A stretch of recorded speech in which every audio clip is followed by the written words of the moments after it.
Hey guys, what's going on? It's Steve Cronin. Today I am doing something a little different. I am posting my appearance on the Radio Motherboard Podcast put out by Vice. And so, yeah, you get to hear me be interviewed about nootropics and other topics. If you like this kind of video, I do have some other recordings of me appearing on some various other podcasts that I could potentially re-upload here. So if you like this kind of stuff and want to see more of it, you can let me know by giving this video a thumbs up right now. Or if you're like, no, I don't want to see any long-form content of Steve on podcasts in the future, you can go ahead and just hit the downvote. It's not going to bother me. It'd actually be good to see how many people like this content and want to see more of it in the future. So that's it for now. Enjoy, and I'll see you later this week. Can we try some of these? And so then we can have like the best, funniest, smartest podcast ever? I'm already hopped up. I already dosed up. You dosed up on Alpha Brain? On Alpha Brain. Okay, all right. Hit me with the Optimind. Optimind. Smart drugs are having a moment. There's a TV show called Limitless about a miracle drug that turns an ordinary guy into a genius. There's the growing popularity of Nootropics, a group of drugs that are supposed to make you smarter. And meanwhile, the booming world of esports has been shaken by scandal after a player admitted that his team was on Adderall during a tournament. This week on Radio Motherboard, we'll be talking to Steve Cronin, who became a self-taught nootropics expert after Lyme disease caused him to lose some of his mental ability. We'll also be talking to an esports journalist who's been watching the doping scandal go down.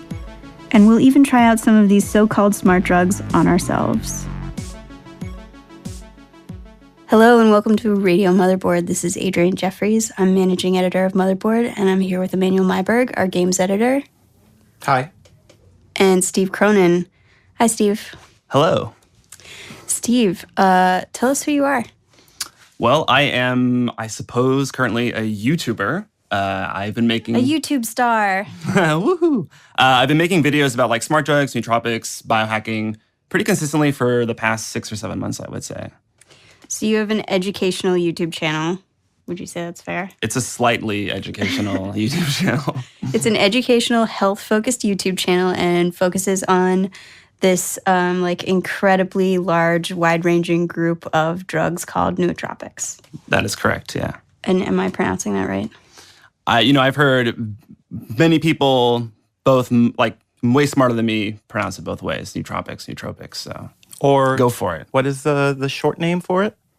There's a short name for nootropics? I can learn something. I've seen people call them noots on Reddit. Oh, shorthand. Yeah. Okay. I personally don't say that, but Get those noots. Steve, did you bring some noots for us today? I did. I brought 3 different, one standalone nootropic, which I'll kind of define what that means in a second, and then 2 what are referred to as stacks. So firstly, what I brought is phenylpiracetam, which is in this amber vial right here. And phenylpiracetam is a precursor for, we think, about 3 neurotransmitters. So acetylcholine, we suspect GABA, and then dopamine. It gets kind of tricky here when you talk about what substances invigorate or cause what neurotransmitters and then what they do, because at the end of the day, we don't really know. But so phenylpiracetam is a nootropic that that invigorates those 3 neurotransmitters. So acetylcholine is a neurotransmitter responsible for focus and memory. So the more of it you have, the more of those things ideally you get.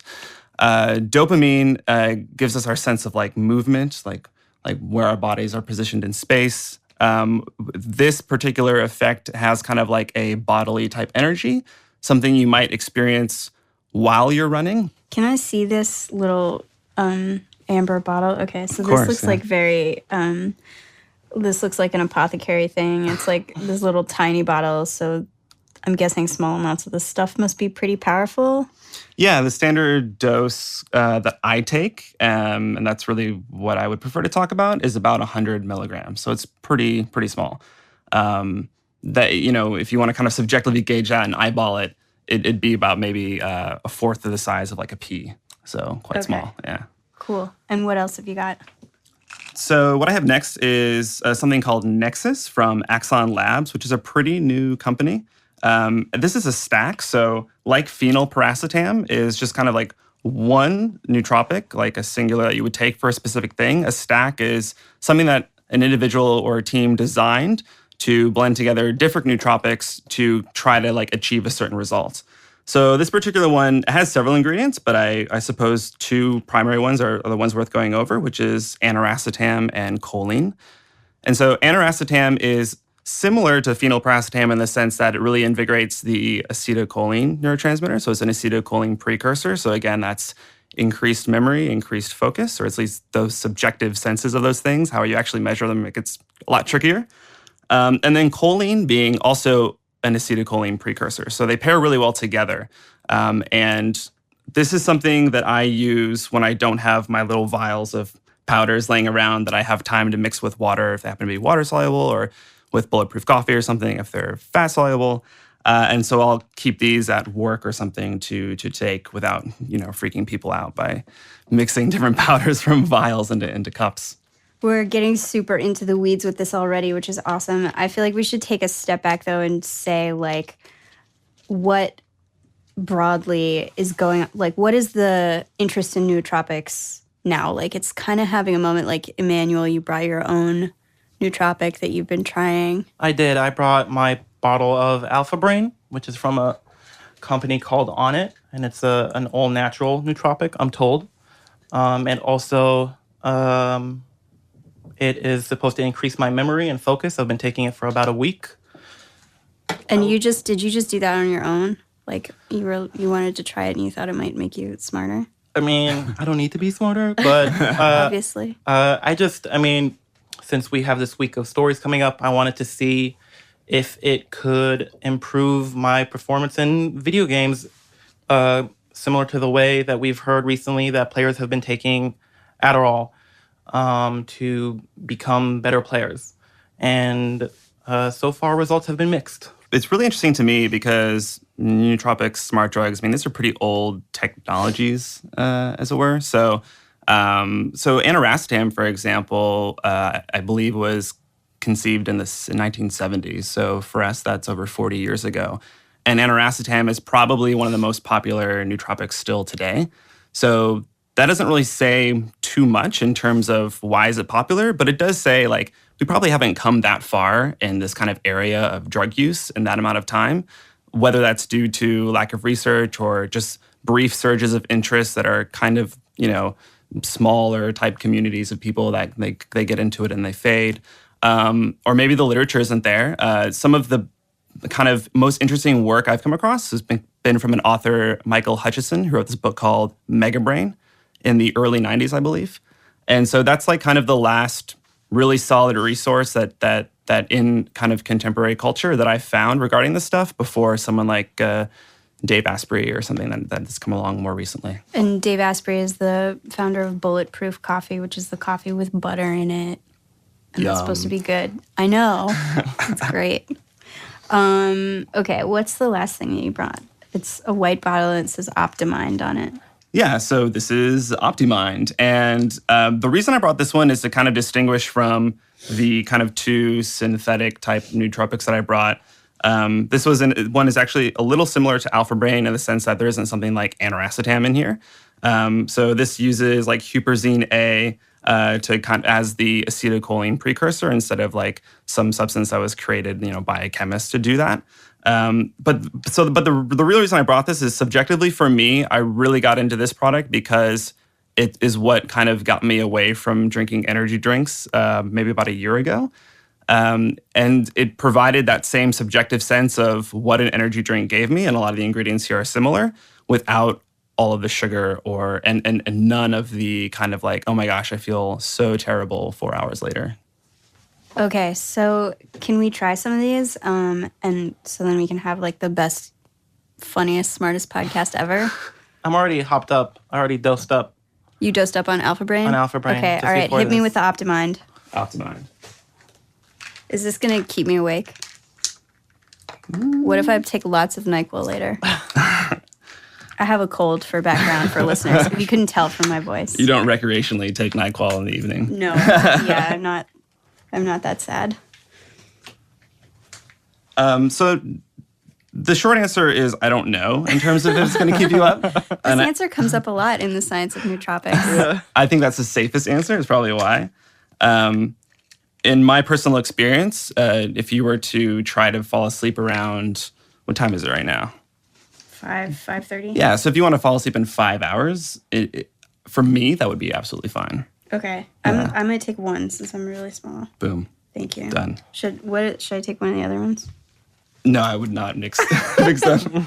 Don't mix nootropics, kids. Unless you're making your own stack and you know what you're doing, in which case, be careful. Be careful and watch Steve's YouTube channel. How do they find your YouTube channel? Yeah, youtube.com/Steve Cronin. I do like nootropic reviews. I have a video called How to Make Your Own Smart Drugs, which is actually a very, very basic intro into what we just told people not to do unless they were really educated. So, but it's there for the people who don't know what they're doing, and it's like, what's the safest like kind of combination that you can come up with on your own and make and kind of demo with a blender and some powders. So. Okay, that sounds super fun. I'm gonna watch that later. I'm just wondering, like, where is this line for drugs that are enhancing your performance and giving you an unfair advantage, supposedly, and like coffee or Red Bull, which like they drink Red Bull all the time at these things, right? They must. Yeah, they do. And energy drinks are big sponsors for esports events, Monster and Red Bull. Yeah, so what's the difference between an energy drink and something like Adderall? I think that is part of a much bigger, more complicated question about what is performance enhancing in an unfair way. Like, if you get a better night's sleep, you're going to do better if you're an athlete. Right. Or good breakfast. Right. And so if I take a sleeping breakfast pill, of Red Bull. If I take a sleeping pill the night before, is that doping? Right. Yeah. I'm curious, Steve, what you think about the basic difference between the stuff that you brought in that's dietary supplements and something like Adderall. Are all these dietary supplements less powerful? So I think not. And I guess to kind of cut back a little bit, I would say that, so with Adderall specifically, and probably most psychoactive drugs and substances, I would say we actually really don't know too much about how they work or what they do. Adderall specifically, like we think and we suspect that they invigorate dopamine and norepinephrine. Dopamine we briefly talked about. It's a reward chemical. It has to do with your movement and sense of energy. Norepinephrine really strongly tied with a sense of like motivation. Like, yes, like I'm so pumped to do this. But those are really just correlations of kind of like changes in a physiological system that we measure to someone subjectively saying, I feel this way. And that's, I think, generally true across the board in psychoactive substances. So now in regards to like the difference between Adderall and perhaps like an energy drink like Monster or Red Bull, I would definitely say there is, however, a huge difference in that like the can of Monster you're drinking doesn't have these like huge dopamine and norepinephrine precursors in it. Like the feeling that you get from taking a dose of Adderall that will last for, at least in my experience when I've taken it, lasts for like upwards of 12 hours versus the experience you have when you take when you drink a can of Red Bull is pretty different subjectively, but also like when we look about how we think the physiological processes might work. So, Steve, we didn't talk about yet how you got into nootropics and like what made you interested in it. Yeah, so I first got at least interested in the idea of cognitive enhancement in general in 2007. And that was the year I was diagnosed with chronic Lyme disease.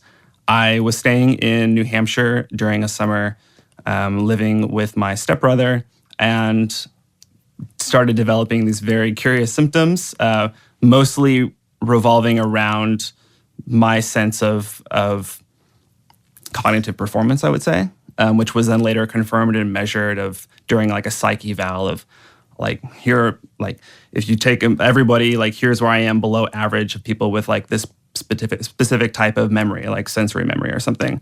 So I had this huge cognitive decline, and it took me several months, probably about 6 months or so, maybe a bit longer, to discover that it was Lyme disease that was affecting me in a certain way, and I had to take antibiotics every day for well over a year to kind of treat that. But during that time, when I had physicians telling me there is no route, like you have these mental deficits because of a bacterial infection, and therefore you need antibiotics, I kind of was like, well, maybe in a way, that's terrible. That's too bad that a physician is telling me that. But now I feel like I have the freedom to kind of explore this area on my own since I don't have the help of my physician.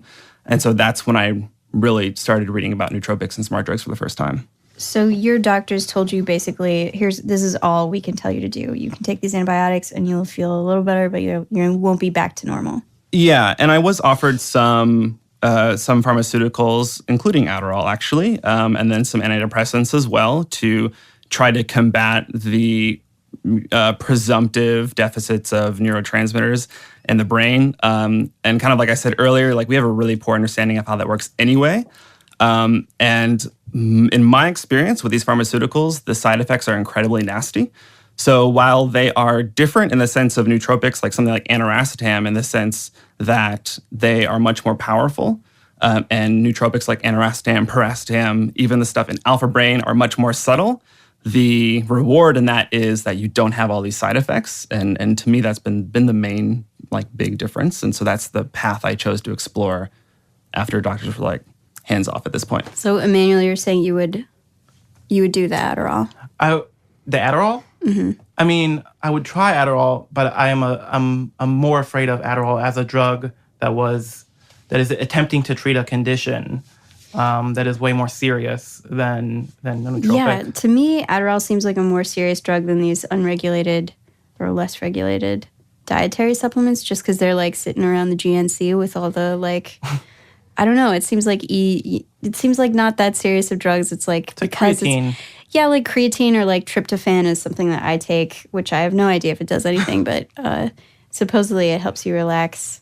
I don't know. Those drugs they seem safe. That's probably a dangerous way of looking at them. Adderall to me is Adderall's pharmaceutical cocaine. It's or amphetamine. It's I really definitely, serious. I've met those. I know those kids from school who had issues with that. It can lead to other things. It's something that's prescribed willy-nilly. It's, yeah. Well, so how dangerous, how safe are these drugs? How dangerous is it to play around with? What's the worst thing that's happened to you? In regards to the pharmaceuticals or the nootropics? Yeah, okay. So I had a really terrible experience actually with Noopept, which is, if I remember correctly, and that's actually quite funny because this was a drug that was supposed to improve my memory. It did the opposite in the short term. If I remember correctly, it invigorates the same neurotransmitter as aniracetam, so that would be acetylcholine. But I'd have to fact check that. And so I took this, and it was kind of subjectively measured to be 50 to 100 times more powerful than something like piracetam or aniracetam, which are pretty low, subtle effect type nootropics on the scale of how effective are they.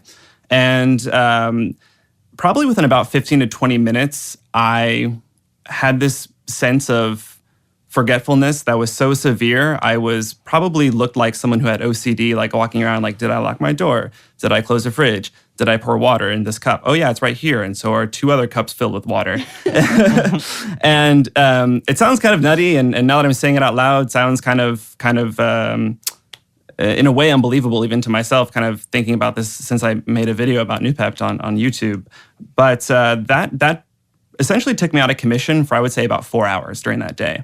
So the whole idea of self-experimentation, I think, is really bad, and I don't know why anyone would really want to do it. I mean, I suppose I have a decent reason in that I'm still searching for my mental capacities that I lost with the Lyme disease, and that's kind of going to be, I think, an ongoing journey that is definitely not confined to smart drug use, but involved with other disciplines as well, like contemplative practices, et cetera. So it's definitely very dangerous in terms of, let me take 10 different smart drugs over the period of 3 months.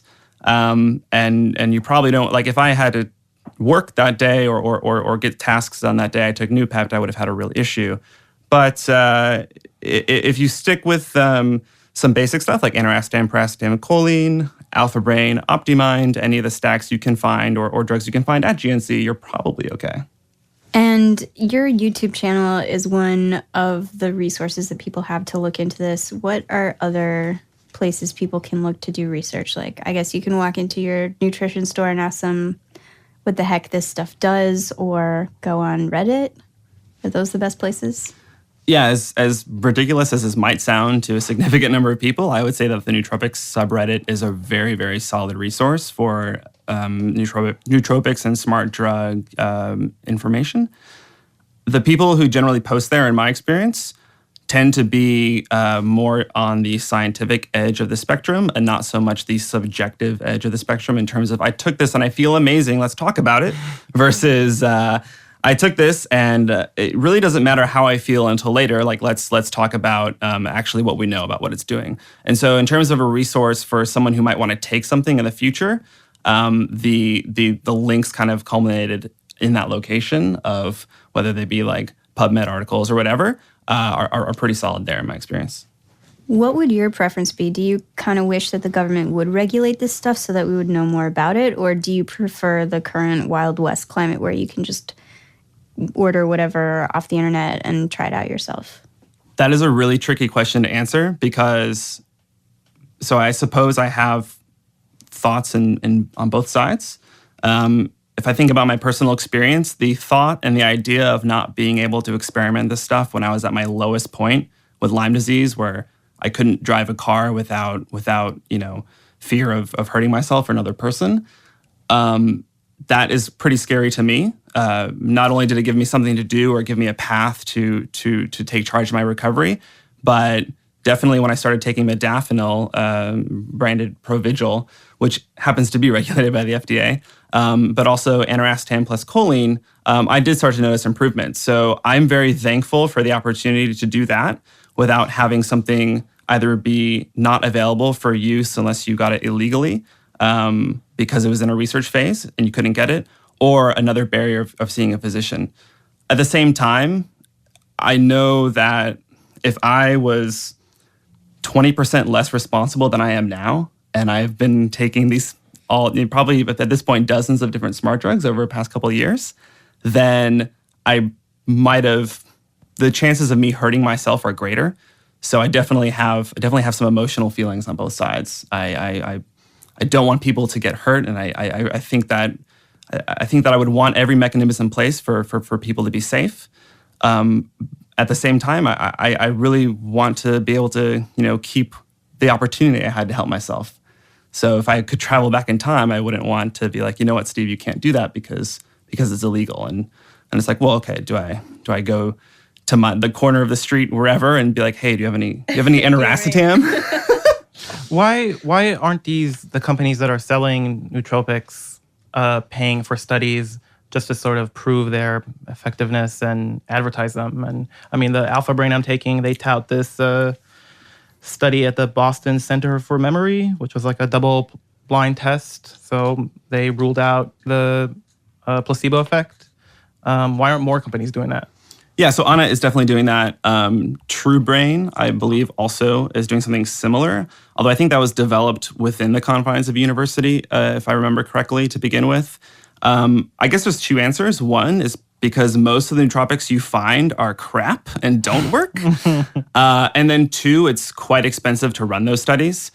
So one of my favorite brands, New Star Nootropics, which is the phenylpiracetam I brought in the amber vial there. They actually sell their products not for human consumption, which is interesting. In that way, the FDA does regulate how you can kind of market stuff depending on what it is you're selling. The quality of it, I'm convinced, based on my personal experience and research, is super high. But they're not in the business of developing a product and going through these studies to be able to sell their product in the manner they want, because the cost for them would probably be too high. So my two answers: crap companies and too expensive. What was the name of that nootropic you said that made you forgetful? Noopept. Noopept. Okay. So that's one to maybe stay away from. Cool. I guess before we close, I'm curious about your personal routine. What's your stack look like right now? Is this like a morning till like early morning routine? Yeah. Oh, okay, yeah. So the first part of every day is never consistent, and that's when I wake up, because the snooze button on my smartphone is just too tempting for me. Once I do wake up, I drink some water, I walk my dog, I have a 2-year-old puppy, and I do about 15 to 20 minutes of mindfulness meditation that I learned through a private Buddhist school I went to graduate school for, called Noopept University in Boulder, Colorado. I make a bulletproof-ish form of tea. So I have like mate tea, and I use coconut oil, the grass-fed, unsalted organic butter, etc. And that is about it. So I am aware of morning routines being a pretty big thing, especially, I think, from my understanding and my experience, popularized by someone like Tim Ferriss, I would say. Mine is pretty simple and pretty basic, and that's probably because when my brain turns on, my thoughts are way too complex and I never get anything done. So simpler the better for me. But consistency is key for sure. And what is it that the butter in the coffee is supposed to do, or the butter in the tea in your case? Yeah, so it is your fat source. And so bulletproof coffee or bulletproof tea kind of follows the ketogenic diet guidelines, which means you get your energy from burning fat instead of sugar, vaguely, but my diet knowledge is pretty low, so I'll stop there. But then also to curb your hunger, because in many cases, for a lot of people, that tea, that drink, or that coffee acts as a meal replacement for breakfast. Well, I feel great. That was Radio Motherboard. I'm Adrianne Jeffries, managing editor, and I hope you'll tune in next week. Oh yeah, and don't do drugs. Boom, that was it. If you made it to the end, congratulations, because I know that was a long video. But that's all I got for you. If you enjoyed this content and want to see more, please consider subscribing to my channel. And that's about all I have to say. Wrapping it up. Take care, and I'll see y'all later. Bye.